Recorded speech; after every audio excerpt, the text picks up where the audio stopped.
Yo, yo, yo, how are we doing? How are we doing? We are live on my channel. This is going to be a WP Town Hall. Let me know if you guys are here in the chat on here. Obviously, I'm not going to be doing this. Isn't a regular thing. If you're new here, just kind of kind of priming this here. We're restreaming out to our platforms, my end and Kevin's end. But if you want to be a part of this conversation, go to the link in the description of this video if you're watching on YouTube or anywhere else. Or there should be a QR code up at the top right that you could just scan if like you were, watching on your computer and had your phone out. You could scan that and it will take you over to X. So we're going to X. I'll put the link in the chat too.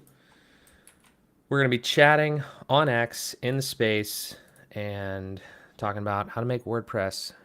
Can WordPress be great again? Kevin put together a nice 3-3-3 plan.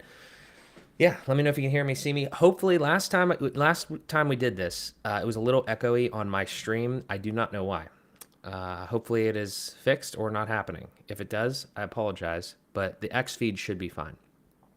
So, yeah, don't know what to say there, but should be getting started in a couple minutes here as soon as Kevin starts up the X space.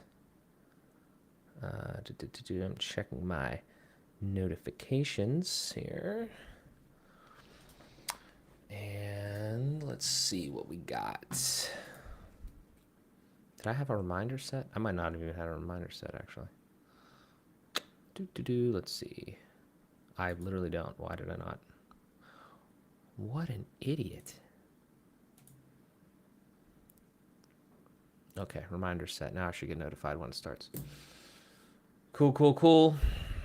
Just waiting on Kevin to start her up. Hope you guys are all having a good day. It is freezing cold here in Pittsburgh and probably elsewhere. But other than that, we're going to have a good chat here. Excited to talk about this. We should be getting started here. Start listening. Nice. Cool, cool, cool. Yo, yo, yo. Oh, yo, yo, yo. Can you hear me? There he is. There he is. You're What not in the up? co-host spot, but let me invite you to co-host. There you go. Now you're elevated. Lit. All right, let's go ahead and I'm going to go live on YouTube. Sweet. I'm already live. I primed my viewers. Oh, good. Hopefully Fantastic. they're not getting an echo, but we shall see. All right. Well, if you're watching on YouTube or listening on YouTube, go ahead and drop a comment in the chat. Let us know audio is good and the stream is working well. If you are in the X space, you can elevate yourself to speak. Well, you can request to speak, and we can elevate you to the speaker pool. There's 10 open spots in the speaker pool. First come, first served. This is a participation heavy format. So we are wanting to hear from the WordPress community. That's the entire point of WP Town Hall. You have the ability to come in and be a caller essentially and participate in the discussion. And today we are discussing, can WordPress be great again? I put out a thread on Twitter over the weekend. Let me see what it's up to. We're about to cross the 10,000 views mark on this thread. We're at 24 retweets right now, 31 bookmarks. There's been a lot of great feedback, Mark. And I think that this is a pertinent time to be talking about this stuff. But let's just start with, how are you doing? What are you up to? I'm doing great, Kevin. I appreciate your insight on this topic. I think that a lot of people have. There's been a lot of chat, a lot of different. We've internally tried to get some great guests, and probably will, to talk about these types of issues that are going on in kind of WordPress and everything. And I love this blueprint that you laid out, and I'm excited to chat about it and get people's thoughts on it. So I'm ready to rock and roll.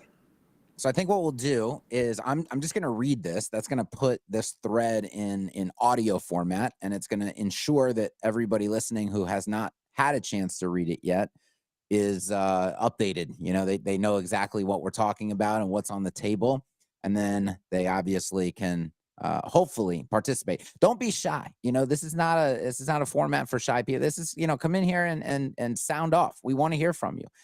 It's not just supposed to be us having this conversation. So I'm going to read through the thread real quick. Making WordPress awesome again is high level, a 3-point list that fixes the 3 big issues. It's not some crazy complex puzzle to put together. Let's thread this out. I'll cover the 3 main issues and a 3-point plan to get things back on track. Issue 1, the CMS, that's the content management system, has been grossly neglected. The reliance on plugins for basic and modern CMS functionality is a terrible strategy that irritates long-term users and makes it much harder for newcomers to adopt the platform. Basic shit is basic shit. Stop arguing for the status quo. We could probably get into that at some point too. The arguing for the status quo is insanely rampant in the WordPress ecosystem. Issue number 2, too much time and money was invested in an experimental block editor that nobody asked for and that most people fought against. It was haphazardly constructed, has no unified framework, is underpowered, and is built adjacent to an outdated and irrelevant theming system. Issue 3, too little emphasis was put on design and too little control given to whatever designers are involved. UX, UI has been neglected as much as the CMS. There are talented people who can fix this and prevent it from getting worse, like Rich, but he seems to be poorly utilized. There are many other things that I could point out and touch on, but let's keep it concise. Let's focus on these 3 issues. There are a lot of wins that we can find within these 3 issues alone. This would be my plan, what I'm now calling the 3-3-3 plan, okay? Step 1, immediately get the CMS up to speed. Custom tables, native post types, fields, and relationships, proper sorting, filtering, ordering, tag-based media management, bulk post and page creation, enhanced permalink control, basic SEO controls. We have to end the neglect of the CMS that has been going on for far too long. Step 2, unify WP, UI, and UX, the design, okay? Set and announce a date for sunsetting the customizer. Create an official design system to unify core and third-party development. Deprecate widgets and similar relics behind feature flags. A better CMS with a modern UI already makes WordPress great again. Okay, we could just stop there, but we're going to keep going. We have one more step. Step 3, develop a single standard design agnostic official block theme on a unified framework. End the fantasy of a block theme library. This needs to be heavily discussed and talked about. This is I think if you have something like a block theme and you're not gonna understand the real value of a block theme, and you're still gonna go with this concept of a block theme that's absolute chaos. A block theme library, absolute chaos. Encourage the development of pattern sets built with the unified framework and not new entire block themes. Make the home page the default start page, for the love of God, okay? Add breakpoint controls, for the love of God. Stop pretending that this is insanity that these things have not happened yet. End the for everyone dev fantasy and give users real styling inputs. Embrace a class system, since it is the only proven track record way of ensuring maintainability and scalability. Add block level CSS with a dynamic root selector, which is required for seamless pattern sharing and a viable pattern library. They've got this pattern library, and it is not viable to share anything. They're not democratizing patterns.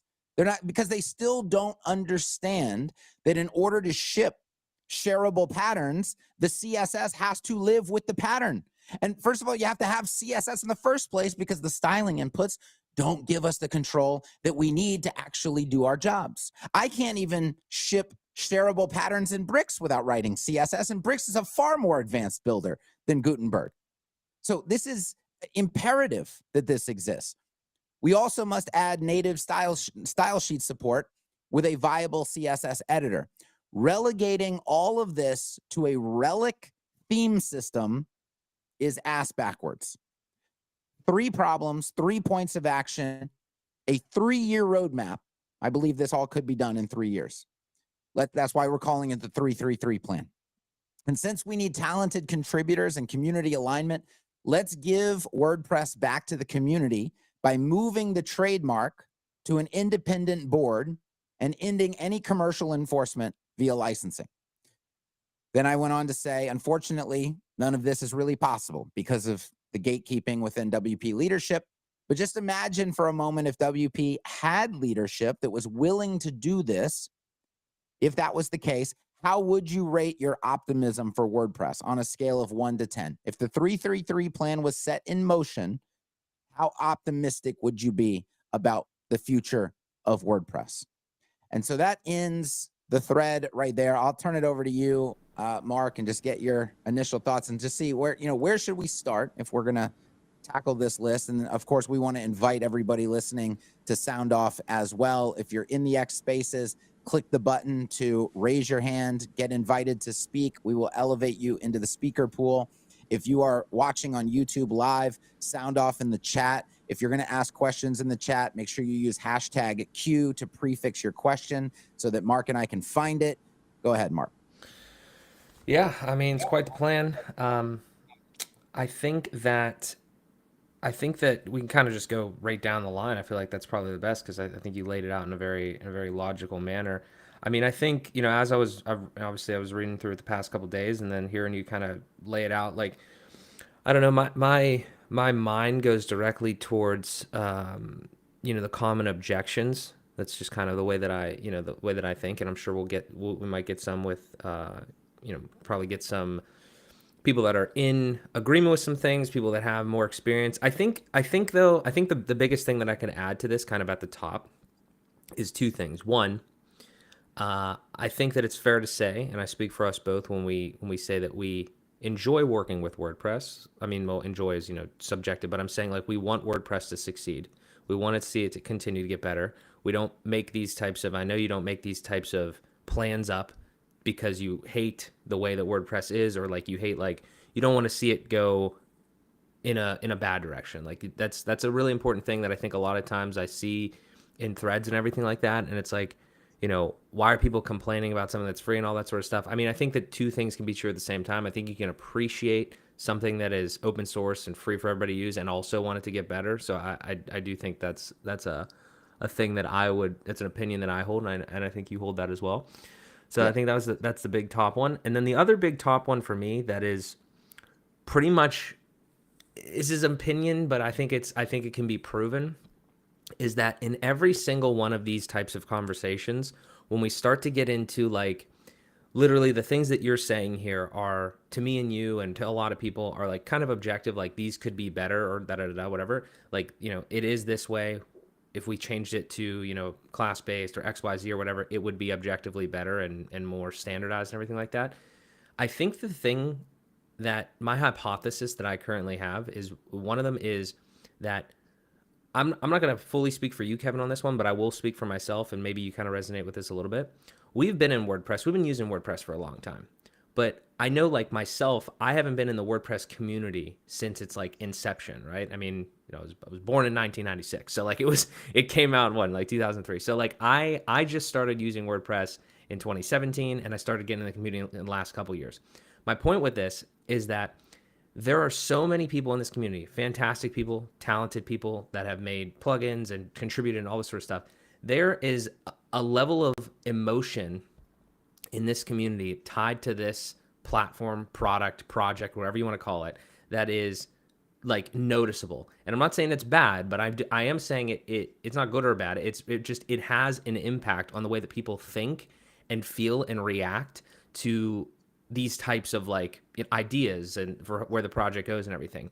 So that's not one specific point to any of the 3 points that we have here. I think it's a thing that we have to remember at all times.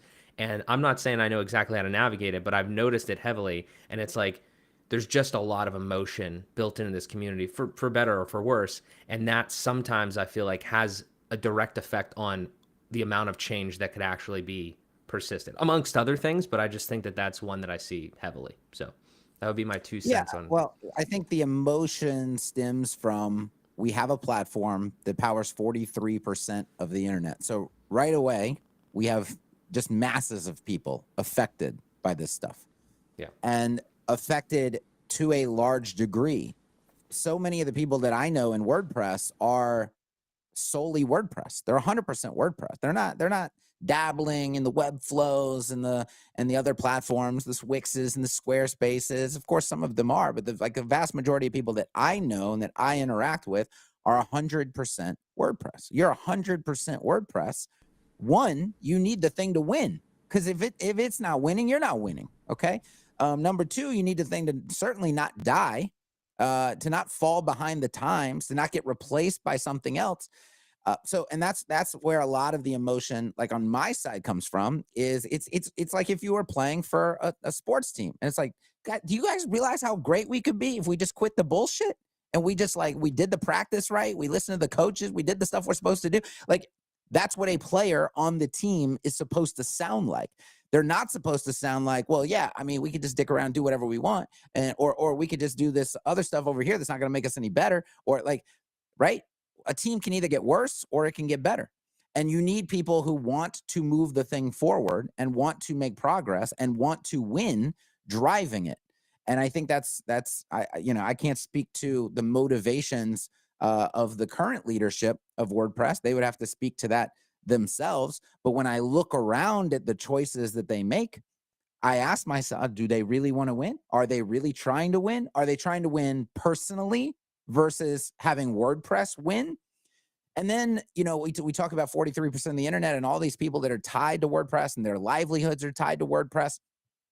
It is very you got to question how somebody's going to come out and be so destructive in what they're saying and their actions, okay, as we've seen over the past few months, to destructive to the brand, and not have that in the back of their mind and suggest that what they're doing is actually in everybody's best interest. Like, no, I'm sorry.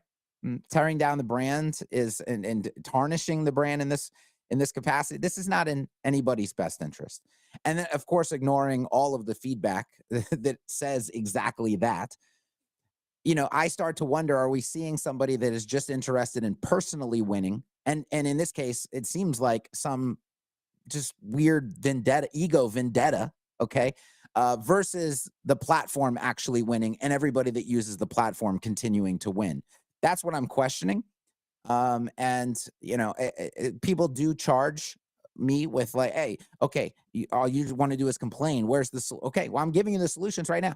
Here's the roadmap. Here's the 333 is a very simple, fairly basic in context, okay, relative to what WordPress is, and it's a timeline that's doable. Okay, this is the roadmap. So if I was in charge, this is what I would be doing.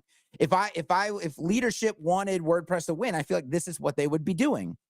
They're not doing this. This is why we need to question them. Why aren't you doing the things that are going to cause us to win? But we're putting this out here for discussion. I don't know. We should dive into the specifics. I don't know which part you're most interested in digging into. Yeah, I mean, again, like I said, we could just kind of take it from the top. I feel like issue number one is something that the CMS being grossly neglected. I think that, again, I have a hard time dissecting these things. The reason I do is because, something like this that's laid out seems pretty objective. And I think the most constructive thing, though, for us to do would be say why, obviously that you feel like this and everything like that, and it's going to make sense for most people. But I do think and again, I would 100% encourage anybody in the audience here, if you're in support of these things, obviously dive in. But also, if you have objections to them, definitely let us know too. This is not That's a one-sided thing. This is not a one-sided thing. I want to hear from the I've actually heard from people with objections, in replies, but I would love for them to, come into the speaker pool and voice those, because you're saying, well, I think this stuff is fairly objective. There's actually been, I would say, 25 to 35% of people pushing back on certain things. One of those would be the native custom post types, for example. Let me go down to, step one, immediately get the CMS up to speed. So native custom post types and native custom fields. I have long said that these are requirements for proper content management. WordPress is billed as a content management system. You cannot properly manage, to me, this is my objective, this is my argument, okay? You cannot properly manage content with just posts and pages. Posts become relegated to blog posts.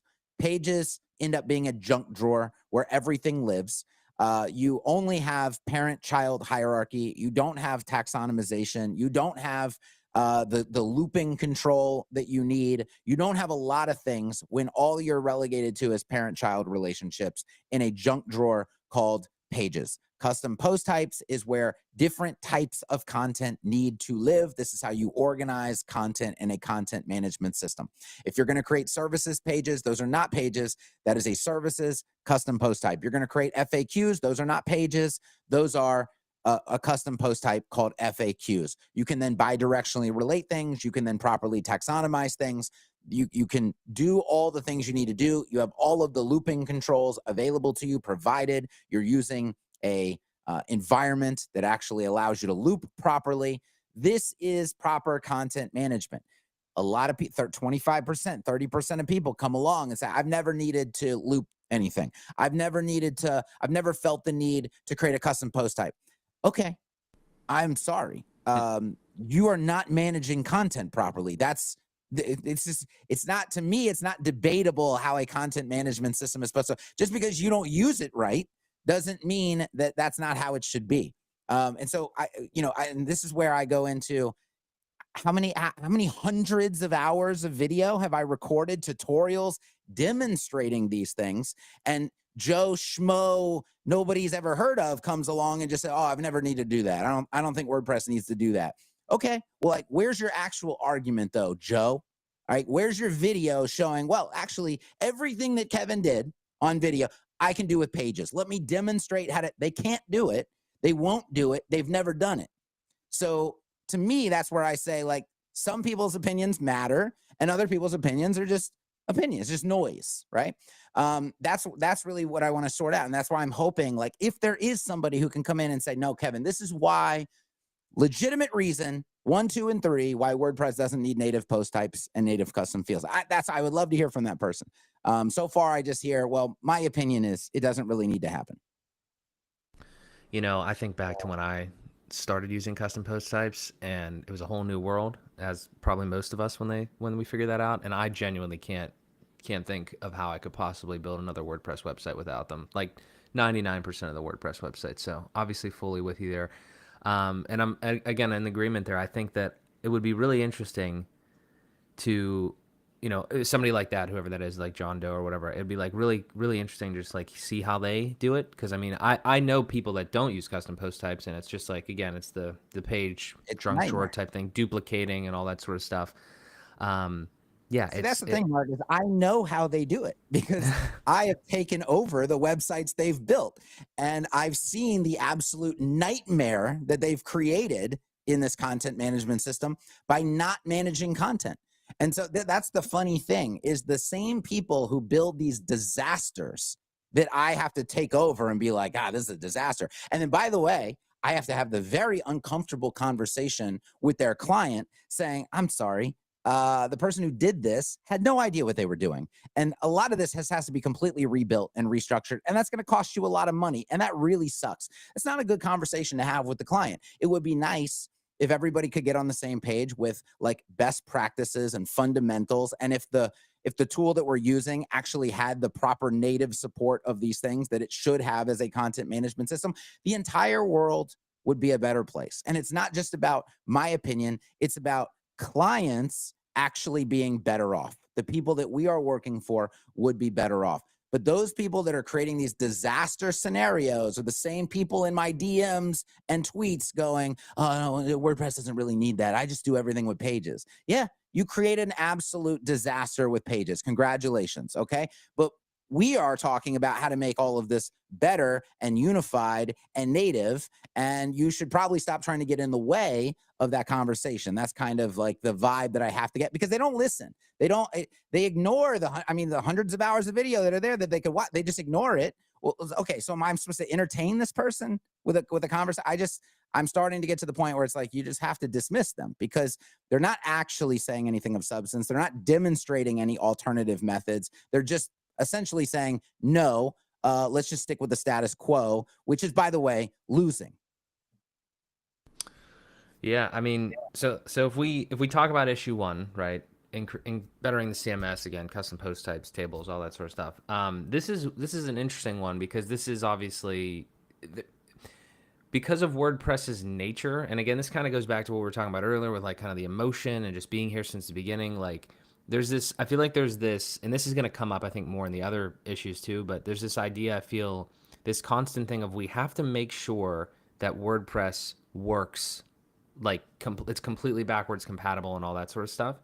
And again, I don't want to get too far off topic of the actual issues, but again, it's a big thing of the idea of like, I don't know this for certain, but like it almost feels like we want to make sure that websites built in like 2005 are still working. I know that there's other technical things like PHP and all that sort of stuff that's not aligning up, but I just feel like there's a little bit of that where we know, and this comes a little bit from a chat that I just got on over on YouTube from Max. He said CPTs and custom fields are already an abomination from the perspective of database relationship models. Like I don't know I don't claim to know the actual like deep technical piece of all that. I know it from the front end and like relating data and all that sort of stuff. But what I'm saying is I know that there was like default WordPress custom fields. I know they're coming out with like I think the interactivity API or some like other type of other things. And I think that it's just like my question is like what did we have before? What did like ACF, Jet Engine, Metabox do to create those? And then what is there a future where we bring that without stealing it necessarily, like into the core type of situation that still like is good for the basic user, but then maybe can be extended by plugins. I think that's kind of what we're talking about here. Where This is what's crazy is that WordPress has custom post types and custom fields are native in WordPress already and have been for a very long time. There's just they never built a UI for it. So what advanced custom fields and Metabox do, all they've done is created a UI for easily activating and registering custom fields and custom post types and making it easy for the user to just click, click, click, click, click, okay, done, which WordPress could have done a long time ago. And everybody would be happy. We wouldn't need these plugins. The argument that I'm making is you're going to call it a content management system. And then when somebody installs the content management system and attempts to use the content management system, you go, but the gotcha is everything that you really need to do to manage content properly. By the way, even see your content properly, you need admin columns. You need a plugin to just see your data properly, see your content properly. Then if you actually want to manage the content, you need another plugin for that.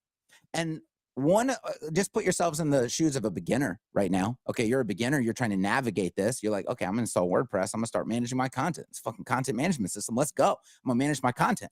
And then you get in, and the very first step is choose from this library of custom post type / custom field plugins. Now I got to go down this rabbit hole of, okay, well, which one is appropriate for me? Which one's better than the other one? Which one is the industry standard? Oh, there really isn't an industry standard. There's two main players. And then there's this other one from Australia. And then you're down this crazy rabbit hole. And then it's like, okay, I figured that out.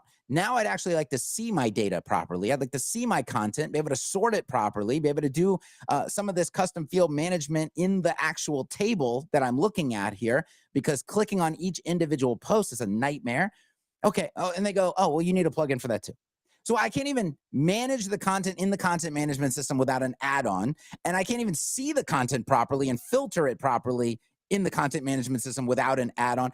This commitment to, oh, somebody else will take care of that is what is like made WordPress a wild, wild west nightmare for beginners and for a lot of users. And you take over sites and it's a different stack. There's nothing really that's important that's native. So any site you take over, it's like, oh my God, okay, let's find out what our stack nightmare is today, right? And these are not tools that I normally use. It's very difficult to take a site over in WordPress. And so what does the client end up having to do? Well, pay to rebuild the entire thing. It wasn't built right. The content's not managed properly. It's fucking chaos in the back end. So the result is, hey, client, drop another 15 grand. It's all got to be redone. Is that what we should be doing to clients? Is that the reputation WordPress wants to have? I don't know. I'm saying that all of this to me is loser. This is a team that's losing. All of this points to a team that's losing, not a team that is winning. I feel that. So if we skip to like step one, so that was issue one. If we skip to step one, how we would actually do it. Obviously, we're kind of talking about what needs to be done, like pseudo, like what needs to be improved, and then you have here like get the CMS up to speed, custom tables, everything we just talked about. So, like, I guess then the most productive thing will maybe be like, well, what are going to be the common objections there? I could think of a few already. Like one, obviously, anytime you suggest something, you should just contribute it yourself. So that's number one. The second one is like that I could think of potentially would be people saying, well, okay, what happens to like if you took basically what happened, a couple months ago or whatever at this point, like if you took ACF, you took all the feature set and you put it into kind of like core or made it like a plugin that you could just more something that you just like turn on rather or turn off rather than like have to go find, right? If you brought that into the core experience. Um, what is your thoughts on how does that affect like the actual plugin ecosystem? Is that just kind of the cost of doing business that at any point you could just kind of like ACF, Jet Engine, like those types of things? I mean, obviously they would still have other value that they could provide, but what do you see like happening there with if something was in core? Like how much, maybe another way to ask it, how much of it actually needs to be in the core of WordPress? Well, I made a list of stuff that should be in core. The way that we get this into core is very simple. Okay, we created automatic CSS, and it didn't take long for somebody named Chris to create an add-on for automatic CSS. The add-on was contextual menus, right-click contextual menus that were shortcuts to all of the utilities and actually helped you live preview whatever utility is going to do on the canvas. And that was essentially, if you want to see it as like a plugin for automatic CSS, an add-on for automatic CSS that unlocks this functionality. So what did we do? Well, we said, well, damn, that's, users love this. It's fantastic. It dramatically speeds up workflow. It makes things way more efficient. And so I got on a call with Chris and I worked out a deal to buy it and to bring him onto the team. Okay. Cause he's a super talented person. Um, Automatic has gazillions of dollars that they could do this for with ACF if they wanted to, with Meta. That would be the right way to approach it, in my opinion. I think Matt's argument would be like, well, I can just take the code if I want it. It's GPL. I'll just take it and put it in. Just take it from them. Don't reward them for anything that they've done. Like you said, it's not going to be native. Somebody else goes solve the problem. So ACF goes, okay, we'll solve the problem and we'll sell it. And they've made boatloads of money doing that. And then Metabox has done it, and everybody else has done it that has that same exact offering, right? Okay, and so Matt could just take any one of those and integrate. I mean, I guess legally he could, but the right thing to do would be to choose the one you want to have native, reach out to that team, and buy it from them. And it's a done deal. It's a done deal. And then recognize that you should have done that, yourself to begin with, probably, with all of the, again, money sitting in your bank. So I don't see it as an issue. Like that's why like the 3-year timeline could actually be shorter if we went that route. We don't even need contributors for that side of things. The solutions already exist. It's a matter of how we're fairly going to put them into the product. Okay, so you would say like kind of in an example scenario, maybe like acquire ACF rather than steal it, but acquire maybe like a admin columns pro, acquire some level of an Yeah, Admin SEO Columns tool. Pro is an example of one that could. It is almost a no-brainer acquisition. Hmm. Yeah, that solves that problem immediately. Now you're going to build off of that. You're not going to just like rest after that's integrated. You're going to build off of that. But again, this is only going to happen when you are willing to make it happen, and you don't use, well, it's open source. Well, do it yourself. Open a track ticket. These are all excuses. See, if if it's my project, like you were going to say like, oh, this is my child. It's like my child. I love this thing. In fact, he wrote a blog post the other day where he actually said this. I'm married to the game. He said, he's got a WordPress ring because he's married to the game. You go read his blog. Well, you're not treating this thing like you're married to it. You're completely neglecting it. That's what you're doing. And so you open your tool that you're married to and you look at it and go, this shit's 10 years out of date. Can't sort things properly, can't manage content properly. I'm going to pay to fix this stuff. It's my thing that I love, that I claim I'm married to. Seems like you would fix that stuff, not say, oh, no, you go fix it. No, you go fix it. Oh, you want it to be better? You do it. And open a track ticket. You contribute all the code. You do this. And then by the way, also say, and after you do that, let me just remind you, you don't own any of this, right? It's mine. Right. That's the situation we're in right now. Very conflicting messages and putting expectations and responsibilities on people who have no real payoff at the end of the day. Because again, he could legally, I think, just take all ACF's code and just do it and just leave them out to dry. Could do that. So putting all of the risk on everybody else, putting all the deflection on everybody else, but then also saying, yeah, let's keep in mind, I'm married to the game. This is my baby. It's just that none of that aligns. And that's kind of, it's irritating. Interesting. I don't know if you guys got an echo. I got one in my ears, but it might be a me issue. We do have Rob in here, for the speakers. If we want to get Rob.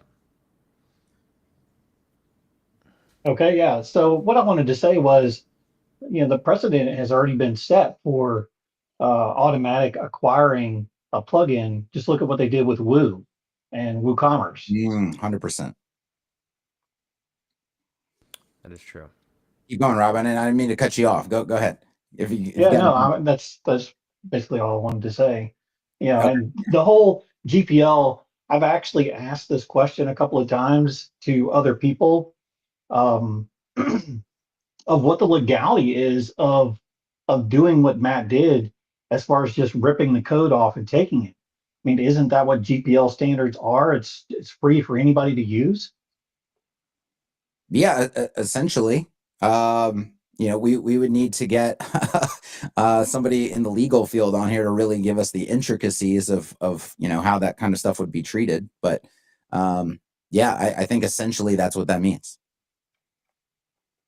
And so when you think about this, why would anybody actually want to develop a premium plugin if anybody can just buy it one time, download it, and then put it on a mirror site for anybody to use? Correct. Yeah, it's a big problem. That's why a lot of things, okay, so like automatic CSS and frames are not in the repo because we don't want to agree to the terms of Matt's repo. Which now we find, I think it was billed as like, that's like a foundation thing. That's like a group thing. That's like no, it's actually just a him thing. It's like his personal website. Right. So yeah, ACF is shocked that they just stole it and turned it into SCF. But that was actually the terms they agreed to when they put it in the repo. That's why our stuff's not in the repo. And then that's why you see, most plugins have licensing and, technically GPL, you can redistribute all of that code. You can alter the code, but what you can't do is you can't get support. You can't get updates from the official source that's protected by the license, yada, yada, yada. But I think even that is something Matt would probably maybe argue against. I don't know. I don't know what his actual official position is on that.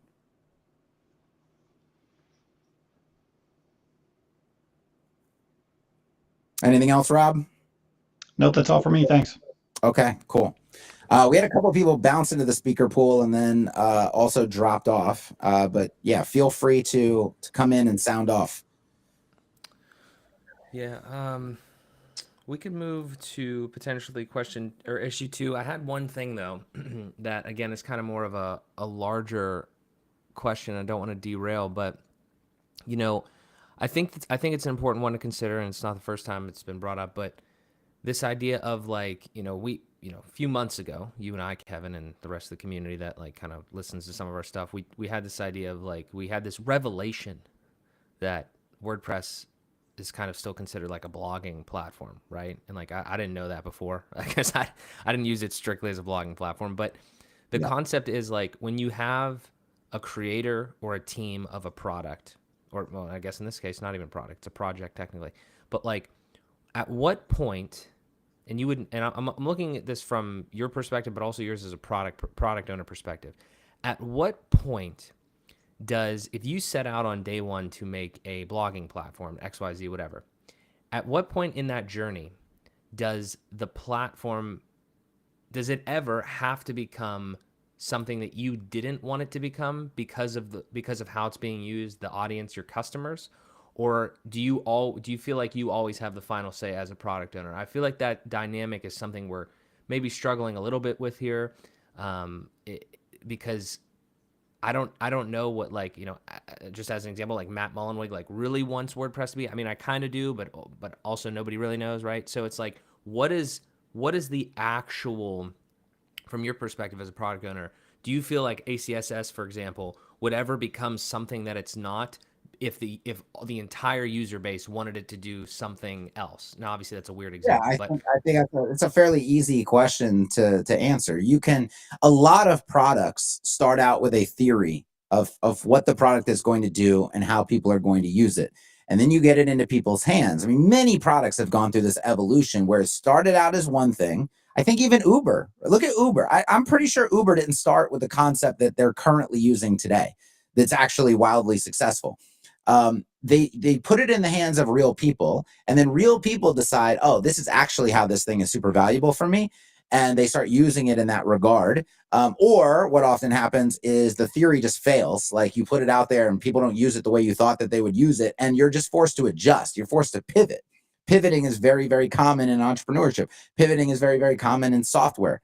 Okay. And so, yes, what happened is the initial idea was, hey, this is it's a blogging platform essentially. And Doug put a comment in my chat that says, but Kevin, it's a blogging platform. Don't forget that. It's just for blogging. You should know this. Blogging is so hot right now. Which I love the comment, because blogging was hot at one point. Blogging has dramatically fallen off. And I would argue that WordPress powers 43% of the internet because of non-blog websites. Like, these websites may have a blog, but they are not a blog in totality. And they are sites, by the way, of consequence, very important sites that serve as the online marketing and sales engine for millions and millions of small businesses. And by the way, most of these people were onboarded into WordPress by agencies and freelancers. They didn't come to an agency and say, I really want to be on WordPress. Can you build me a WordPress site? Most of them said, I need a website for my business. And the agency said, cool, we're going to put you on WordPress. And that is where the growth came from. And you have these websites of consequence, as I call them, because we're not concerned with the little hobby blog situation did not grow WordPress. And anybody that suggests that that's the case is out of their mind. If you want to look at what happens to a platform that dedicates itself to hobby blogs, it's called Tumblr, and it failed. Okay. And so that experiment is done. Websites of consequence were built on WordPress, turning it effectively from a blog platform into a real content management system, not with the help of the people who built WordPress, but with the help of third-party developers who gave us the features that we needed to do that. That is how WordPress came to power 43% of the internet. And so, yeah, I don't even know what your question was anymore. You got me all into this. Yeah, I mean, I'm sure you kind of answered it with all that. I mean, it's just like, it's The just pivot. again, I mean, The pivot. That's what it was. It's like So, basically, yeah, I mean, you recognize, oh my gosh, look at what our software has empowered, and look at what has contributed to the significant growth. And our websites of consequence, these websites powering millions of small businesses, is that far more valuable than our dedication to hobby bloggers? I think so. Maybe we should pivot. Maybe we should start natively providing the things that this insanely profitable cohort, because I'll tell you right now, no hobby blogger is signing up for WordPress VIP. Okay, tell you that right now. So if you want to serve the profitable, growth-oriented cohort, you pivot and you acknowledge, yeah, I guess the blogging era is over. Here's what WordPress can be for the future. Nobody's done that. They are clinging desperately to the old blogging platform situation. And we saw this on, we've seen this on calls with the, you know, the creator meetups and all this stuff, still talking about, but this is a blog. They are so committed to a dead platform, to a dead format. Blogs are still relevant, don't get me wrong, but they are being trounced by audio, trounced by video, trounced by social media, trounced by all of these other publishing platforms. Okay, that ship has sailed. If you want WordPress to continue to be relevant going forward, you must embrace content management. You must embrace websites of consequence. You must embrace all of this stuff that is not blogging. Yes, you have to pivot. Interesting. Yeah, I mean, I think that also kind of goes back to what we were talking about earlier with like I don't know. I haven't owned a product for, you know, over 20 years, and a software product at that, but I agree with what you're saying. I think that there's probably just some of that piece that's still too where, you know, like again, there's been people that have been here for that entire length, and it's like it started as such, and like it obviously has grown tremendously, but I feel like there's still just like kind of a clinging to that, especially when you get into the more things that people probably feel like are, some people probably feel like, you know, a custom post type situation is like a fringe thing. It's like, why would we, like you said earlier, like, why would we need that? I would love to know if there's some, I'm sure we don't really have any data on this, but I would love to know. Well, I mean, I guess maybe we could just round up all the custom post type plugins and see how many installs there are or something. But I'm sure those numbers are so small compared to the numbers we hear about, like the amount of WordPress websites, you know what I mean? And like that right there is like, oh, okay, well, That's yes, but that's where we can't take the total number of WordPress websites, because WordPress is free and anybody can spin it up and anybody can drop it onto a cheap ass $3.95 a month host and do nothing with it. And this is kind of like where I talk about, you know, everybody's allowed to have an opinion, but you don't have to listen to all of them, because some of them are just irrelevant. When somebody can't demonstrate why you can do all the things I do with just pages, they can't demonstrate that, then their argument that you can do everything with pages is irrelevant, right? And so we have to look at relevant websites. This is why I label this cohort of websites of consequence. So if you have 1 million WordPress websites and you say, well, you know, Kevin, only 300,000 of them have a CPT plugin and custom fields going on. But then I ask, okay, but how many are websites of consequence? And you go, well, it's that 300,000. Like the others were just freebie bullshit, was spun up, forgot about a month later. And we can't put those in the calculation. We got to look at real websites that are actually being run and managed and growing and doing something of value in the world. Those are the ones we look at and say, what kind of infrastructure are they running? Okay, because that's what you actually need from the platform. That's the way I would look at it. We can't look at the total numbers. Gotcha. I got some good comments in my chat on YouTube. I want to go to Sathy. Let's see. We got yeah. Hey guys, can you guys hear me? Yes, sir. All right. Okay. So if you guys listen back, like when I was here like a few months back, right, I was a big supporter of Matt, but then that thing kind of changed because a client have been complaining to me about whatever that's been happening in WordPress. So I have had a lot of conversations with people who build sites and all that, right? So we figured, like, you know, a few dozens of us, like after talking about this and like, you know, my friends and whatnot, the problem with WordPress is the biggest problem here is that all of this is being built by a committee. Okay, and inherently that's not a mistake, but then even if you do that, you need somebody that's leading it who is super strong and understand what to do and what not to do, and Matt is not that. That's the biggest problem. If you look at like what's happening in Linux, right, like you know, the operating system itself, Yes. you will see like Linus Torvalds, the guy, he has like huge leadership and he gives good guidance, right? So if you have somebody like that, that's totally possible. But when it comes to WordPress, we don't have that. We have somebody who's kind of stuck in, like, you know, making money at the same time they want to be like the champion of open source, but they realize that they kind of overstepped. That's the problem here. And I don't think it's a big issue to kind of like what do you call it, like fork it, because this happened before, right? Like when MySQL got acquired by Oracle, then people created MariaDB, right? Which is Mhm. essentially MySQL. The only thing that we need to figure out is what's the translation and migration layer. That means that if somebody is running something like WordPress, how do they go into WordPress X? What's that thing they have to run in the server or in WordPress that's going to migrate everything, including their plugins and whatnot, into the version of WordPress we're going to build. If you guys use like something like TypeScript, right? So JavaScript is like owned by Oracle, and they were moving super slow. So Microsoft is like, okay, we're going to create TypeScript, right? So they had a translation layer on top of it, which compiles and does a lot of stuff and translates everything back into like JavaScript. So we need something like that for WordPress.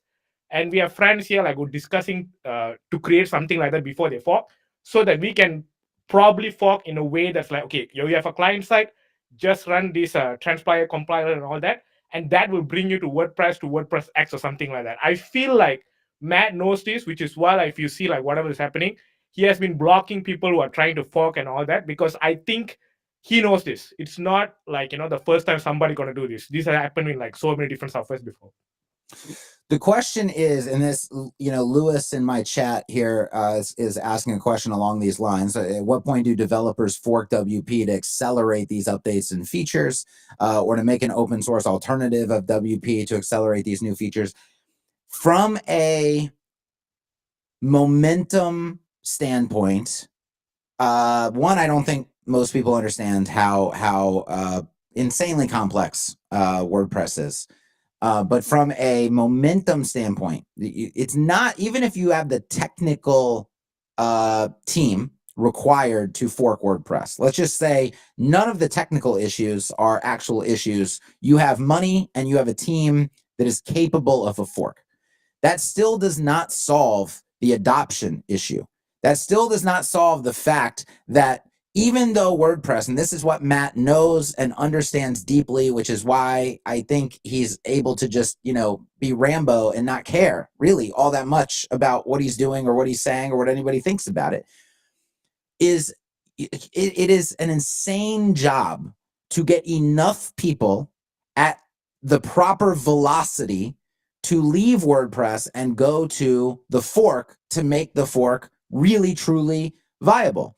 And it's not just the people using the software, it's their clients as well. I mean, if you imagine a client asks, well, what platform are you putting me on? You don't say WordPress, you say, well, it's a fork of WordPress.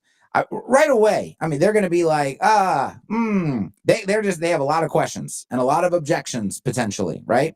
They want to be on the main thing that they know powers 43% of the internet. That, yeah, it's not perfect, but I mean, it's gotten us to this point, right? That's their risk. Everybody it's a risk aversion level that prevents them from just jumping ship to the new fork to make the new fork viable. And you can't, you see this with Classic Press. I mean, nobody talks about Classic Press. This fork's been around for a while. I don't know much about it. It sounds like it's a pretty stable thing, but nobody's super hype about Classic Press. It doesn't have the momentum and the velocity to ever challenge the real WordPress. And that would happen to almost every fork unless there is some crazy plan in place to generate the necessary momentum and velocity over. That's why I haven't even entertained it. I can't tell you how many emails I have in my inbox begging me to fork WordPress. No, I haven't even entertained the idea because I don't have a plan. I can't see the path to achieving that escape velocity that you need for a fork to make it challenge the main platform. But I mean, I want to hear what you have to think about that side of things, not the technical side of things. Let's call it the marketing side of things. Yes, so I had a chat about this with a hosting provider locally, right? So they provide like hosting for all these big companies that kind of use WordPress for e-commerce and all this, right? So they say that they will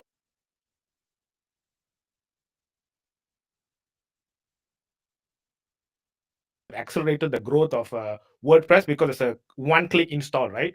They will be into like supporting a fork if the fork is more secure, cheaper to host, faster, and all that. And by talking to people who work in that company who deal with WordPress, they're like, yeah, WordPress inherently carry a lot of like security flaws and stuff like that that they actually have to take care of because of the backward compatibility thing, right? So I feel like the way to do this is to become a fork that's like more secure, cheaper to host, and like faster kind of thing, which is kind of like what the hosting providers and who not will opt in to provide also as one-click install. So once we hack that, it will become super easy, because then it becomes a question of, do you want to use exactly like, do you want to use MySQL or MariaDB, because both of them are supported. You know what I mean? Yep. So I feel like that's the way to crack it. And like even the guys who are like hosting this and all that, they were like, if somebody can do that and kind of prove it, not in a beta version, but like, fully like done like version 1.0, these one-click installers will just like, do their own audit, and it will go live. It's not, apparently it's not too hard to get into that space, number one. And number two is that the moment you have that, then you can like, get more and more buy-in from the community. I feel like that's the route to go with this. And I feel like it's not going to be too hard, but it's just going to be like a long process. It's not going to happen in a month or two. It's going to take like a year or two. Right, a year or two. And how many people, what, like, put a number, if you're just going to say, here's how much money we need in the bank to do something like that. I mean, what kind of number would you Yeah. come So it's a very weird calculation that was done, right? So we need like anything from like 20 to 25 developers who really understand all these different stuff to even start like, right, and to replicate all that, right? We calculated, right? So even if like somebody that's going to sponsor, like, if you think about TypeScript, how Microsoft sponsored it, we need to like at least have like 25 million to like 30 million USD in the bank to even start this process, because we have to do a lot of like, migration. At the same time, we also have to do a lot of convincing, and that evangelizing, that part of like teaching people how to use this, that part of like understanding what the community wants and all that, is the one that's going to cost us a lot of money, because we have to now go out and do like WordCamps, but do it like WordCamps better, that kind of thing. Yep. Yeah. And Matt knows that. Matt knows those numbers. Matt knows all of those details, and that's why he is so cavalier in how he's talking, because that's not a small thing. That's not a small thing by any means. And by the way, when you take that risk, what you're also doing is you're also departing the WordPress ecosystem. And so you're betting it all. I mean, you're all in at that point. You're all in, right? And so that takes a certain level of risk tolerance, because let's say you do that. Let's say it doesn't work out. It doesn't catch on. I mean, can you come crawling back to WordPress? What do you do at that point? Yep, that's the risk with any project. Yeah, well, I mean, not necessarily. Like, things can start and fail, but like, again, this is you're leaving an ecosystem that powers 43% of the internet. You're leaving massive amounts of opportunity to try to do this thing on your own, and to try to evangelize it, and try to get enough people on board. And you're putting up a massive amount of money, a massive amount of time in the process. And not to say that it's not doable. It's just a very large hill to climb. And that's why Matt feels very, very, very safe in his current position. Yeah, I feel like once a few people start like, going into that particular route, and we see how it plays out, a lot of people will either like, move to like that particular version, because the same conversations happen, like if you trace back, right, when like Microsoft and TypeScript came about and all that, right? Same conversation like NeoVim and Vim. Like if you guys go see like what happened, the same conversation, people like, how are we going to do this? What's going to happen and all that, right? But once a few people start to do this, the others who are fired up will contribute. Maybe like you will contribute like, hey, I want to contribute this much code, and it will happen in the same way. And that's when like, there is like another thing where like if something is new, something is done right, a lot of people would want to contribute. So you will see a migration of people are contributing to WordPress now to come to this side. It's just like the bump. You need to just like, I don't know, just be brave, I guess. Yes, but you also need a way to get that $30 million back that you put into it. Yeah. So the best way to do this is like to go talk to like these hosting companies and get them to sponsor, which is why like locally here, right, we've been talking to the big guys to see like, okay, what do we actually need to do? Which is where I realized like, if you're gonna do this right, you gotta have the one-stop installer.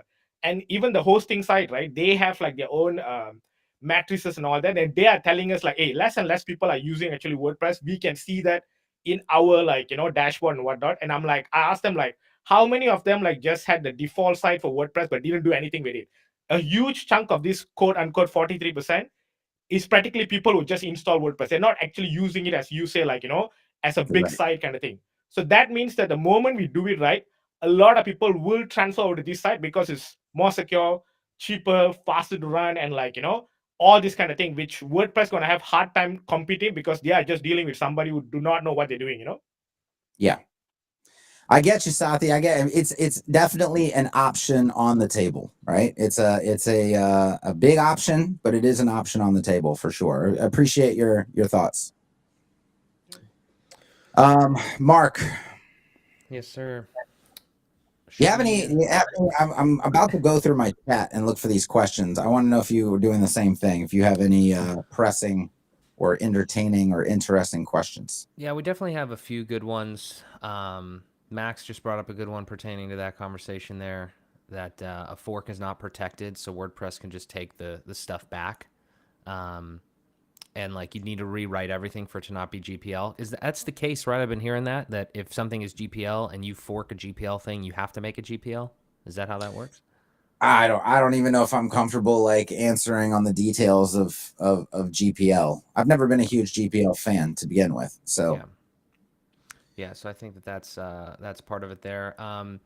Matt is in. I think he's bouncing back and forth between Matt Medeiros in my YouTube stream and then on here as well. And I think that he had some good points about what we were talking about earlier with, kind of when you were saying that, blogging is definitely not what it once was, which I think that in itself is true. But I do think that there's this other interesting conversation that, is again, slightly tangential, but obviously all this is related, where blogging and, I'm a big video guy. You're a big video guy, right? Like blogging and writing stuff was like really big before because it was like the easiest medium. Now it's still kind of the easiest in a way, but everything else has become way more accessible.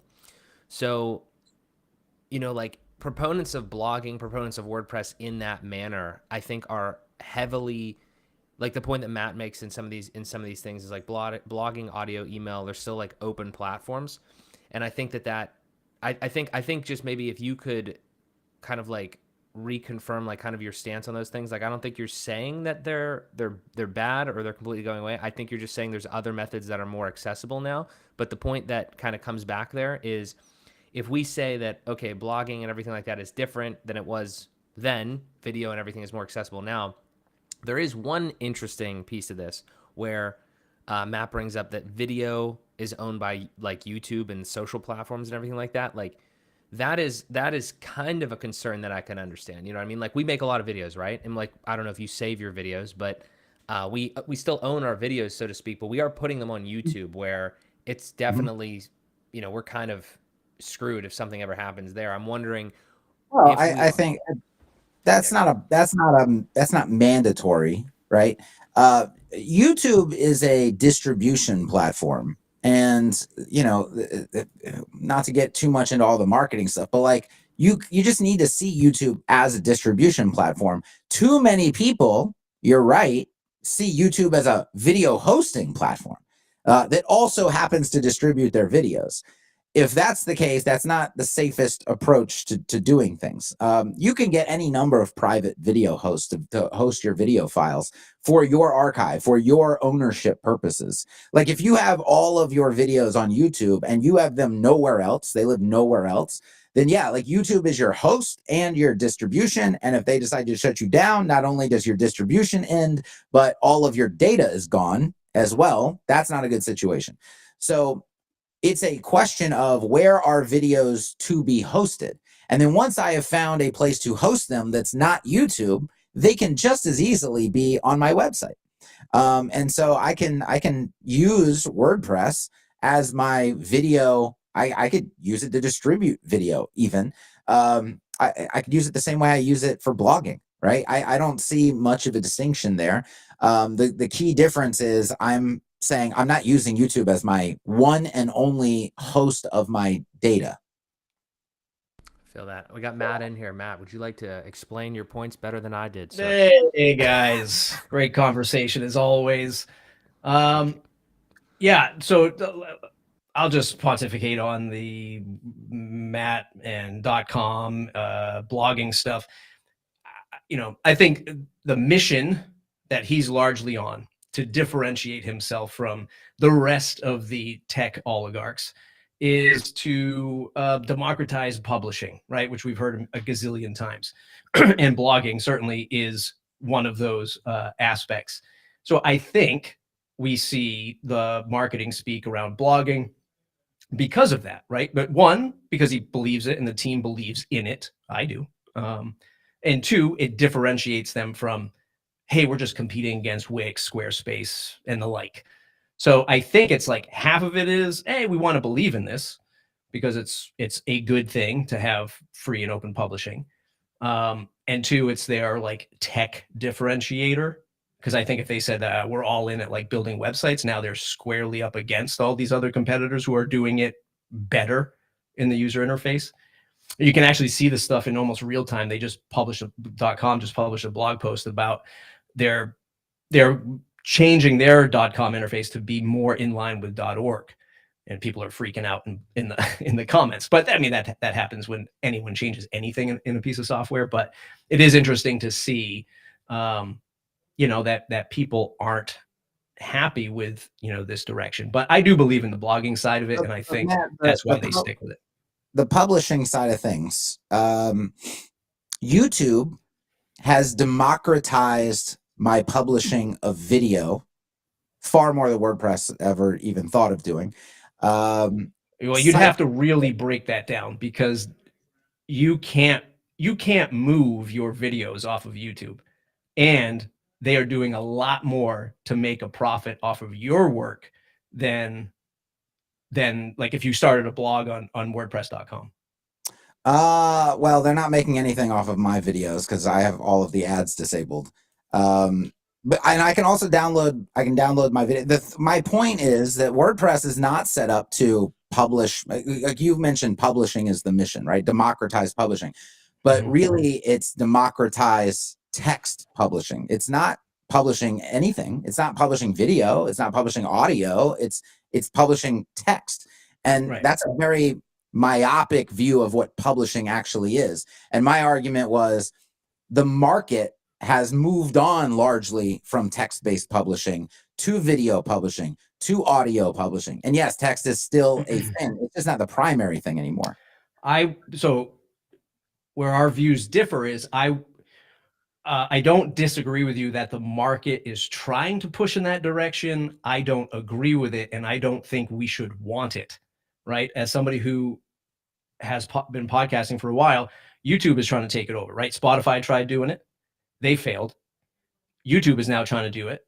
And the podcast industry is leaning into it because they're going, oh, fuck, we can't make any money off of all of these fragmented RSS feeds. Why? Because it's not controlled. It's not centralized. And YouTube has a ad network. It has the freaking largest platform in the world for eyeballs. And now they're trying to get the listeners on it. But that is not open publishing, and it centralizes it to just YouTube. And that is a dangerous thing. So we shouldn't want the market to get consumed by big tech. That's my play. That's just my stance. So if like we should want the essence of text. If you don't want that, if you don't want that to happen, why not embrace the format and build the format distribution into WordPress, the tool that you believe is democratizing publishing? Isn't that how you compete with that? Isn't that, hey, don't use YouTube. You can use WordPress to distribute your videos. Hey, don't use this host. Well, they do. .com does. They have VideoPress. Okay. It's powered by Jetpack. I mean, you still got to pay for it, right? That's so look, when you look at what Google, what's the biggest piece of this is am I democratized on .com? I don't know that I'm democratized on .com. I'm democratized if I can own the install. Well, you're far more democratized on .com than you would be on YouTube.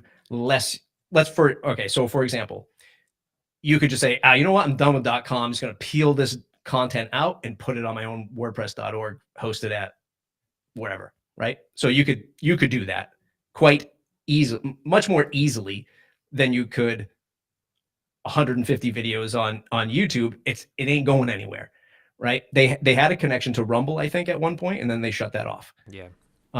So you can't move things around. Right, video is expensive, as cheap and as available as it is. From a content archive perspective, it's expensive. It's hard to move, and nobody else wants to do it. That's why the essence of publishing should still be words and text on a page, and then built out from there. That's just my opinion. My See, only, And I think, and there's go ahead, Mark. my only pushback on that, Matt, and I know we've talked about this before, but like because I don't think you've articulated that specifically, like, I mean, to me specifically like that before, of you don't think the market should want to go that way.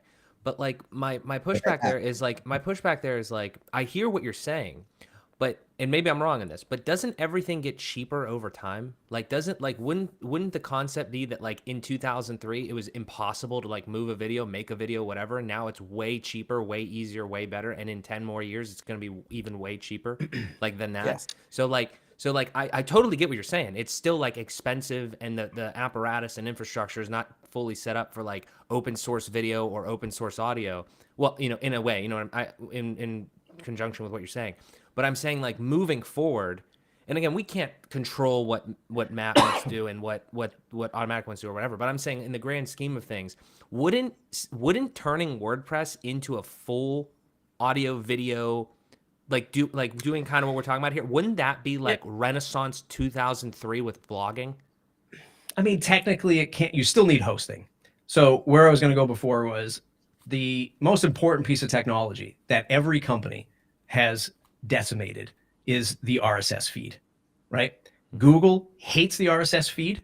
They've crushed every product that they've made that is powered by the RSS feed, including their podcast app that shipped with every Android phone, right? And now they're just like, you know what? And we no more of this RSS thing. We just want it in YouTube now, right? Which is the closed platform. WordPress has been forever /feed, right? I mean, I know it's a technical headache, but /feed on any category page or the root domain of your WordPress website will pull up an RSS feed. And that's a piece of technology that's old, lethargic, cumbersome, but extremely powerful. If the internet wasn't aggregated into silos of social media sites that are all algorithmically driven. If Mark had just one RSS feed and Kevin had his RSS feed for all the shit that he publishes on the internet, I could just subscribe to that. I don't need a social media platform with an algorithm with ads injected in it. I just need an RSS reader. But that's and the it's thing. The algorithm is what helps introduce people. Oh yeah, yeah, and I don't disagree with that. Don't know. I don't disagree with that. Yeah, I don't disagree that algorithms help, because like if I'm on Mastodon, it's boring as hell, right? You know, if I'm on X, I want to run for my life. Every platform. Without YouTube, without YouTube, without TikTok, let's just use those two as an example. Okay. Let's say, you know, what I've been into lately is fucking watching these. I don't know why. I'm never going to do it. I don't know why. These van life videos. Okay. you're not going to do that. Converted vans. I'm never going to do this, but I love watching the videos. Okay. If Susie Van Life wants to create, you know, videos about van life, in your world, in your model, she has to find a way to distribute those videos, or nobody's ever going to see them. Nobody knows who Susie is. Nobody's ever going to find them. Nobody's ever going to watch them. But Susie can just upload to YouTube, and YouTube goes, oh, we know people who like van life videos. I'm going to show them all to them. And then, boom, Susie's on the map. Okay? That's really, really valuable. That's more of democratization. You just put so much potential in the hands of Susie, who all she knew, I know how to shoot a video and upload it. That's all I know how to do. Yeah. Until Susie accidentally puts like a music in her background that gets but hey, flagged for copyright, and it gets demonetized. I don't disagree with you. I think what we all have to do, this is why I'm looking at it from, one, just my perspective, two, trying to put the power back in the hands of us, like the people who publish the content. And while these algorithms certainly help, what you want to do is try to leverage them for that boost that you were just talking about. Absolutely. Right? When podcasters ask me, should I go on YouTube? Absolutely. Because it's the biggest search engine, and you want to keyword it and do all this other stuff to get found, because your solo RSS feed ain't doing anything for you. But like we saw with TikTok, banned for a day, like we've seen with Facebook over and over again, when algorithms change, you mistakenly do something like upload a track that gets copyright, or your account gets shut down, you got nobody to call. So I urge folks to not say, let's just give it up to all these platforms that can do it faster and cheaper. Yeah, you got to roll up your sleeves. You got to do a little bit of work. You got to understand it's a slow game. And you got to understand it's your content. So use the platforms to what they're good for: amplification, discoverability, but certainly don't rely on them. Yes. That's why a huge proponent on the blog and the podcast feed. Yeah, I agree with not relying on them 100%. Let's let Patrick interject because he's got Yeah, some. I gotta go. Okay, Thanks, good. Matt. Thank you, Matt. Appreciate it. Good job, guys. I know Patrick's probably got some, hosting technicality type stuff that he can interject here, maybe. Are you there, Let's Patrick? see. Yeah, can you guys hear me? Yep. Yeah, I don't apparently know how to use X. So yeah, I came in late and I have so many thoughts about so many of the things that have been shared.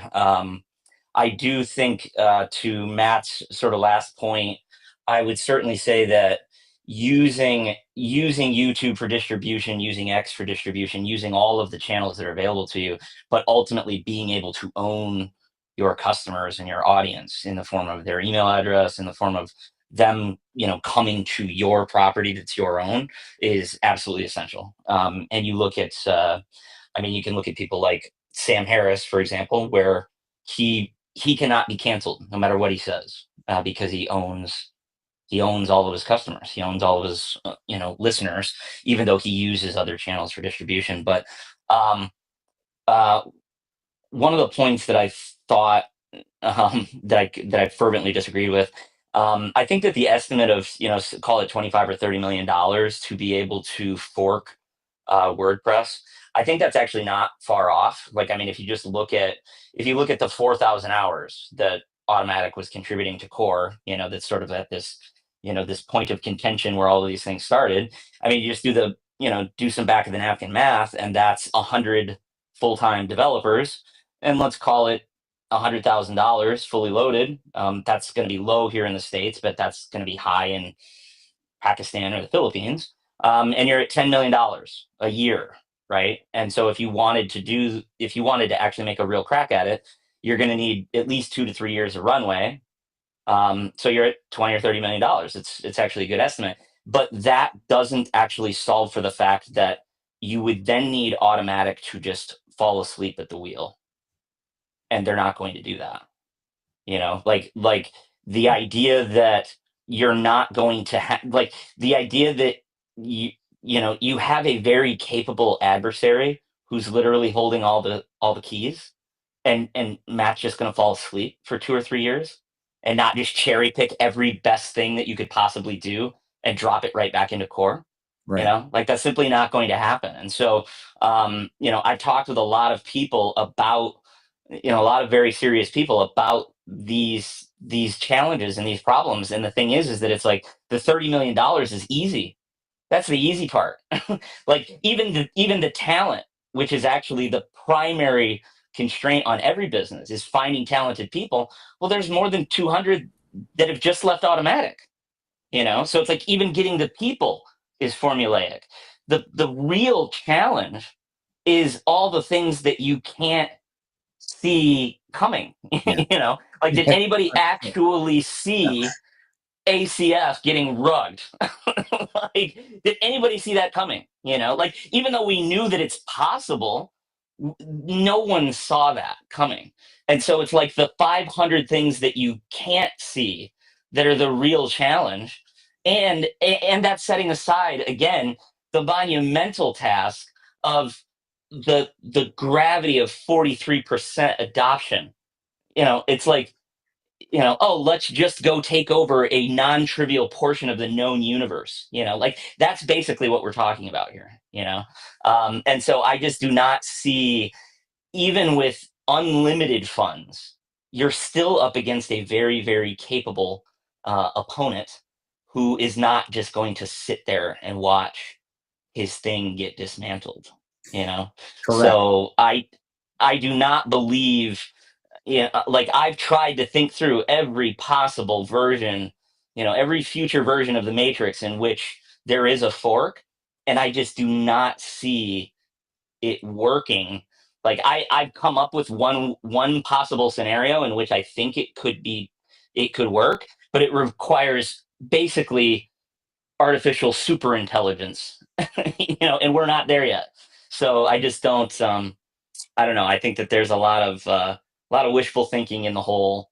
Oh, we're just gonna fork it. It's like you're just going to you're just going to carry Yeah. forward a project of this magnitude. It's like that's preposterous. Yeah. There's no Yeah. just. You're just going to organize a land invasion of the United States? Like that's, yeah. Good luck.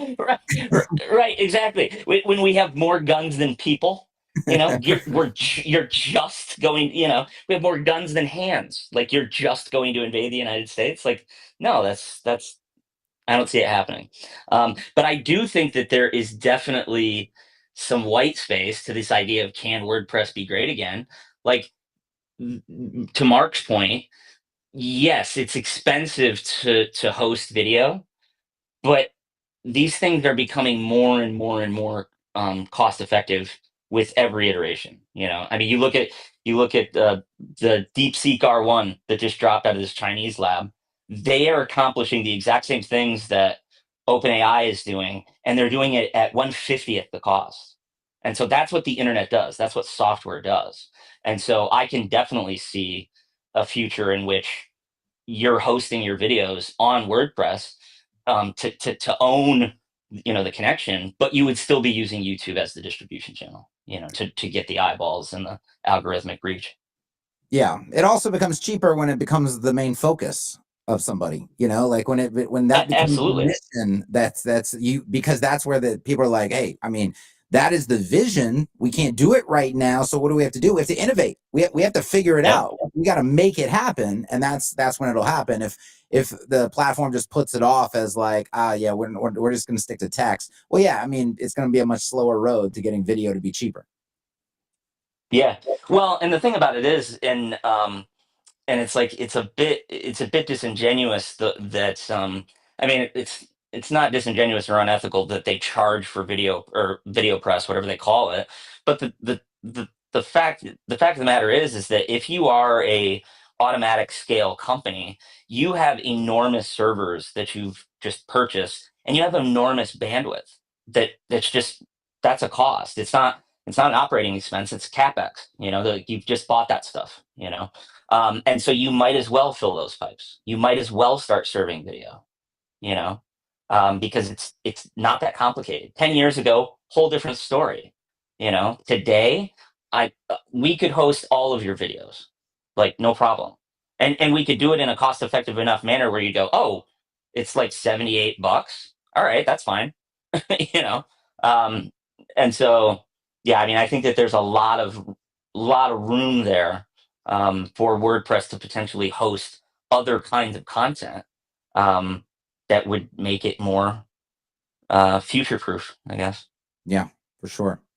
All right, we're coming up on the 90-minute mark. I think, Daniel's got a question here. Do you have any optimism for if there's even a tiny chance of the 333 plan working? How could it play out if it worked? I think we can probably just close on this, Mark. One is I don't have a lot of hope for any of the 333 plan being implemented. I mean, I would love to get a certain person's thoughts on it, obviously, but I think my plan is I don't think it matters. I don't think it has to. I don't actually think anything about WordPress native has to change. If you look at what has been proposed with Etch, for example, a unified development environment that unifies things, not just the page building side of things, but the custom fields, the custom post types, the media management, the seeing your entire site, bird's eye view, the wireframing, the being able to just do all of the work you need to do, have access to the code all in one place, and essentially bypass the outdated core aspects of WordPress without abandoning WordPress, and by the way, feeding everything automatically into the block editor. So your data is liberated from this environment if that's something that you care about. So when somebody says, well, I mean, aren't you, doesn't it suck that the media management's never going to get fixed? And no, because we're going to fix it. It's going to be fixed by Etch. And I'm never going to have to interact with the core media manager. I'm never going to have to interact with ACF or Metabox or SCF or whatever they do. Doesn't matter to me at that point. I have the interface I want, the interface I need, and the features I want and need. And by the way, I have them all in one place. They're not distributed into 17 different magic areas inside of an admin somewhere. That is the solution. I'm building the solution. And that, because that's the environment that I want to work in, that I prefer to, and that I think other developers are going to want to work in, and that I think even beginners are going to want to work in. So after they learn the fundamentals, but to me, it doesn't matter, because we're leveraging what WordPress does give us, which is the opportunity to fix it ourselves. I'm just not going to donate it when I fix it myself, right? This ain't a charity for Matt, right? So that is what we're building. We're building the solution because we don't have faith that it's ever going to get done and ever going to get fixed. So that the only option is to do it ourselves. We're just not going to do it in their repo. Yeah, I mean, honestly, this is kind of a hypothesis, just putting the pieces together. But from everything that I've kind of like heard and seen, and you see Matt Mullenweg talk about these types of things, it's like, it kind of sounds like he would be very, we don't know. I don't know if you've ever asked him specifically his thoughts on Etch or whatever, but like, it seems like that is, though, adding an add-on plugin, in this case theme, like that type of unified development environment. It sounds like that's something that would actually align with the grander scope of WordPress, meaning that I think if the status quo would continue, like you're saying here, then WordPress is what it is. It's the publishing tool, everything like that. It's like the extreme base layer. Even though like we're in these conversations all the time and we're talking about custom post types, like all these things that we discussed earlier, like we think that 100% of our WordPress experience has custom post types. Therefore, WordPress core should have it. I mean, we kind of believe that, but that's not necessarily a one-to-one. So I'll give the benefit of the doubt there. But I do think that there's like the creation of Etch, so to speak, and the introduction of that into WordPress could be like exactly fit that exact mold. It's like, you don't have to use it if you don't want to, but now you have this capability, this 333 plan, so to speak, within WordPress, but it's kind of that, another layer of abstraction up with Etch as your command center for all that. Yeah, I mean, I'm excited to see what happens, and then I don't know what happens from there once Etch is like out there and is serving the masses. I don't know if at that point we're in a different, the timeline, 2 years, whatever, 2 years, 3 years. I don't know if at that point the timeline changes and it's like, okay, now we have to focus on those things. I'd be interested to see what Automatic and Matt Mullenweg's stance is at that point. If he's seeing more things come to light like that, maybe at that point it's a change in mind and maybe a pivot into the future. But I mean, I don't know. We'll see. I guess time will tell. Yeah, there's a lot that's unknown, and like Patrick was saying, you have to be ready for the unknowns and be able to pivot and be able to adjust and keep chugging along. So I think we got to put this one in the books. We're at the 90-minute mark. It's been a very lively conversation. I mean, this is what WP Town Hall is for. This is the benefit of the format, hearing from great leaders inside of WordPress and hearing from general community members. I think it's fantastic. So thanks to everybody who participated today. Thanks again, Mark, for being a great co-host. Absolutely. And we'll see you guys again probably we're on like an every 2 weeks kind of schedule. So look for us again, wptownhall.show. And by the way, you can get this in any podcast app where you listen to podcasts. You can subscribe to WP Town Hall and listen there. Obviously, you're not listening live, but you can catch up on anything that you've missed. And that's it for today, guys. This one's in the books. We'll see you again very soon. Cheers. See you.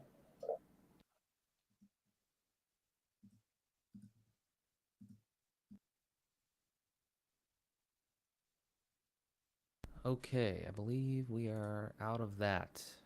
Cool. Terrific.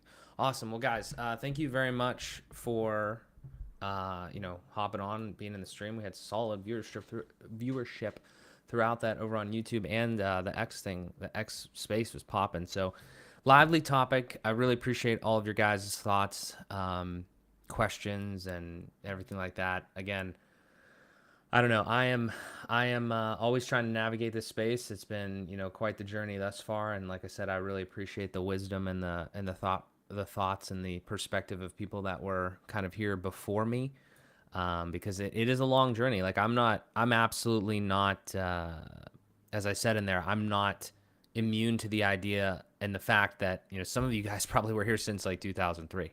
And it was very different back then, and it's changed a lot. But also, if you're in something for 20 years, you're probably like remembering, like in the middle, so to speak. You know what I mean? Like you've seen it grow up. You have a very strong connection to it. And it's not lost on me that it's probably more than mine at times, because I'm newer here and I do use it, and I love WordPress, what it's done. But I don't know. Just some thoughts there. One quick comment from Nomad here. Like why WordPress hasn't met everyone's expectation. Everyone wants core to be different, but almost no one wants to actually contribute. Like Kevin, they seem to want to point fingers and make money. I see where you're coming from there. I would say that I think pointing fingers and like complaining and stuff like that. Like I kind of agree with that. I'm never really gonna I can't criticize people for wanting to make money though. That's kind of just how most of the world is. I understand there's a level of contribution and generosity, and I try to extend that as much as possible. So I'm like ethically, if somebody's making money ethically, I'm never gonna criticize them for doing that. If they're providing value, then I think that that's how that should be. That said, though, I do understand the concept of like, oh, you should just kind of contribute. I just feel though where that kind of breaks down is like somebody like me, like, if I made a comment saying like, oh, I want this to be different, then I'm not saying you're saying this, Nomad. I'm just saying that like I've always kind of felt like that. It's like, well, I can't go like code this thing up. Like, I mean, I could throw it in Claude and see what it spits out, but like I can't. That's not in my skill set. So to me, I'm not saying you're doing this, but it does sound a little gatekeepy when you're like, oh, you have an idea, go do it. Maybe that's not exactly their interpretation. Obviously, the interpretation could be like at least put in like a ticket or something like that, or track ticket. And I just, again, I've kind of seen some of that where it's like, like we're putting in stuff and it's not even being considered. I think that's a real argument and a real discussion to be had. So that's just the only thing I would say there. But I mean, again, it's one of those things where it's kind of like, I feel like it's subjective, like kind of in the middle, but 100% do agree that everyone does have a kind of a different approach. Like there's no way that everyone would be aligned on one specific route. There's just too many people using the software. There's too many websites. There's too many people that like want different things and all this sort of stuff. But that's where I feel like some of the miscommunication, so to speak, comes in when like, Sally, Bob, and Mike all want WordPress to be one way, but WordPress, that's why I was asking Kevin these questions. I was like, bro, like, do you think that just because like all of us want it this way, do you think that that's actually what the product is supposed to be or should be, like from the actual people that made the project and do that and everything, like, and ultimately Matt Mullen, like, because I asked that question because I'm like, and again, I use the ACSS example with Kevin specifically, and I'm like, who like, where do you go? Like, is it always like founder driven, founder vision, no matter what, everything like that? Or do the users actually end up like driving the direction of the product? And I don't have an answer for that, but I do think that's one of the things that we're currently kind of like in the midst of heavily now because of, just the more activity from everything that's going on. So yeah, I don't know. I know I'd say make money, no problem. Making money by false equivalencies, I don't like. Yeah, I gotcha. Contribution doesn't mean coding, means exactly what you're doing here, but in core. Okay, got that. And then none of these conversation reviews from Kevin has shared inside of core where they could have been listened to. Interesting. Are we talking about just like in the make? Is that where you think we should post that? I did notice that at least one person from Automatic was in there, I think Nicholas. But yeah, I mean, we should probably get that in there a little bit more and like have that. Yeah, I was just bringing up the GPL because you never know if Etch might never be really secure premium plugin. Oh, I see what you mean. Yeah. I don't know. I was gonna ask kind of there too. Like, is there a path? I don't know the details of this, so I'm just hypothesizing. Like, if Etch came out like to that point, and that's kind of what I was alluding to with that question was, does Etch go and end up being a a potential acquisition for Automatic? I don't know. I have no details on that. I'm just hypothesizing, but I don't know what the actual, every conversation that I've heard from Matt Mullenweg is kind of vague-ish, and then I've never had the opportunity to speak to him, and I feel like, like everybody's done a good job interviewing, but it's just like it's not like questions that like everybody has kind of, and then like you see a lot of stuff on X, and it's kind of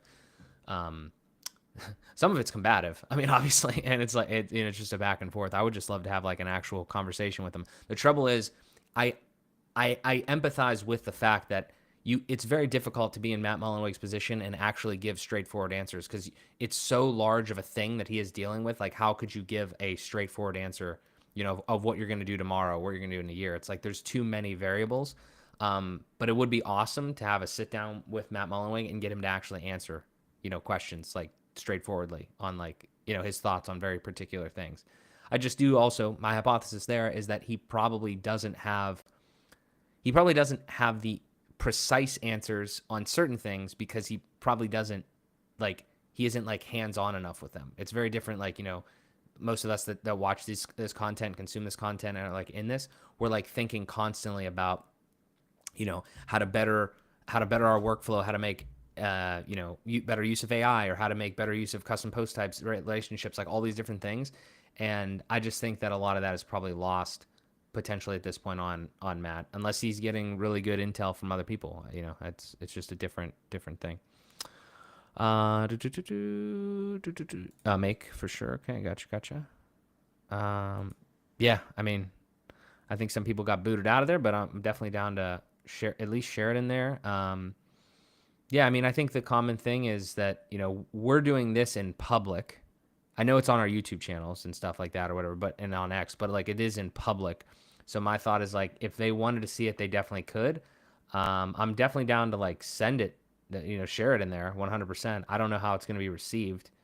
And I'm not sure if they would prefer like for us to not do it in public, because if we do it I think that's the thing especially with Kevin, is like, it's a lot of like, Kevin says the stuff publicly and then he gets people backing him, and he's very strict in like the beliefs that he's put together. So like, I think that's often received as like, kind of like, fuck this, like this isn't how like I would do it, but like, there's probably a better way to deliver that, I guess, directly to core. But my question is like, are we saying, or do we believe, not necessarily we're saying, but do we believe that we can't do it publicly because that's seen as almost like a fuck you, and we should rather just do it directly to like whoever is in like control of any of these things? Like, this is a ridiculous example, but like if I recorded a video like this, like what if me and Kevin record a conversation just like we had there, and it wasn't public, and then we just send that to like Matt Mullenweg as a ridiculous example. Like, do we think that's going to perform better, or going to enact more change?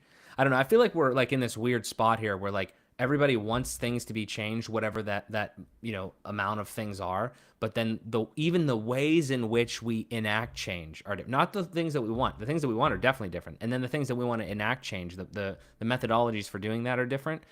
And, I don't know. I mean, maybe, I don't know. It's just a very, very interesting thing. It's definitely no shortage of stuff to think about on day-to-day basis. Max says, did they change the way this caption thing is laid out, or maybe I just have a different one on here? Matt either acquire you if he's interested in your team, or simply copy your concept, even if it works. So acquire hiring versus looking for teams. Yeah. Okay, yeah, that's the one I like there. Cool. Let me go back to the chat. Really appreciate you guys, as always. Can't say that enough. It's like you all came over to my party that I set up, but most of you don't like the music or the food, so then you go make your own food and sell it to the people at the party. Interesting perspective there. Pretty good analogy. Yeah. Let me see this one. Instead of talking to me before you start making. Okay, I feel that. Yeah, I feel that. Okay, my question there, because that's a great analogy there. So like my question then is, do you think that the next time, like let's make up a scenario. So the next time, let's say we want to change, I don't know, something ridiculous, like the admin menu color to like hot pink or something. So we should go to make like the thing is like I think there's a real serious I think there's a serious like concern or a serious I think there's a serious validity to the idea of like we could put shit in there, and again, I can't code it, so all I can do is contribute the idea and like help make whatever needs to happen. But like if we put that in and it doesn't like kind of happen or doesn't get any, if somebody literally says, 'cause I'm sure this has happened, people say like, no, we don't want to change that to hot pink. That's a ridiculous example, but then are we just supposed to say, okay, well, fuck that then? Like we're not going to do that? I just feel like I feel like a lot of the things that Kevin is saying is like things that a lot of people would want and are not new ideas. So I'm not sure like I feel like we're setting a line where it's like, okay, we have to go and ask the party host if we can change the food. But how many minutes, days, months, weeks, years after we've asked do we get to go do the other thing? And furthermore, if that was the case, if it always had to be like that, how would any plugin ever exist? Because like if every plugin theoretically in WordPress could be like a core thing, like hypothetically, right? At least the different types of plugins. I'm not saying every single plugin, but like like a WordPress could have e-commerce built in, like hypothetically. So I'm just confused on where that ends up, where that line of that approach ends up with the the amount of time that you have to almost like give it before it's like, no, we should just do it ourselves. Most of the contributors to course can't code. Okay. Yeah, I mean I've heard there's obviously other ways, like writing, I guess, docs and stuff. Yeah. And then I mean, like, does education count? Because I mean, like, I feel like I've contributed, but like, again, I don't know. I just feel like we have this conversation all the time. Not me and you specifically, Nomad, but just in general. It's like, I feel like I've contributed to WordPress, but probably nobody else, agrees with that. Like I've definitely helped people. My series on like how to use WordPress better with like custom post types and dynamic data and all that stuff has, at least 1,000 people have watched, the first video. Like, okay, well, I've contributed to some degree. Have I made money off of that? Yeah, I made money off of ads. Does that like completely disqualify it? I just feel like this is constantly like, this is like a never ending, back and forth type when we get to that point. They're not new ideas, but when the ideas are being discussed in core, like when Gutenberg was about to drop, they waited until it came out and then publicly went after it. Okay. Matt might still have gone with Gutenberg, but the rollout and how far advanced we've come would have been years ahead if Kevin put his talents into that interface, or even if his thoughts. Okay, yeah, I'm not sure. Yeah, that's an interesting. Well, I mean, that was a really pinnacle point, right? And that was like, when was that? Was that in 2018 that it officially came out? Maybe. I feel like it was 5.0, right? I feel like it was right around the time. Actually, I was just looking at this the other day. What was my first WordPress version? I think it was 4 point something, and like right at the tail end, and I didn't know what the hell I was doing then. So I think I've pretty much only been in the Gutenberg area. Like I can't remember a classic editor experience really that heavily.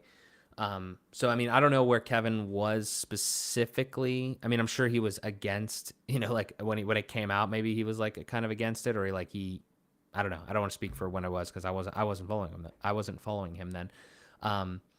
But the one thing there is like that is an extreme timing thing, though. I feel like for that specifically with Gutenberg, like if you weren't there, first of all, if you weren't there and you weren't involved and you weren't like in like the Make Slack group or whatever, like you would have had no, like you, like that's just timing.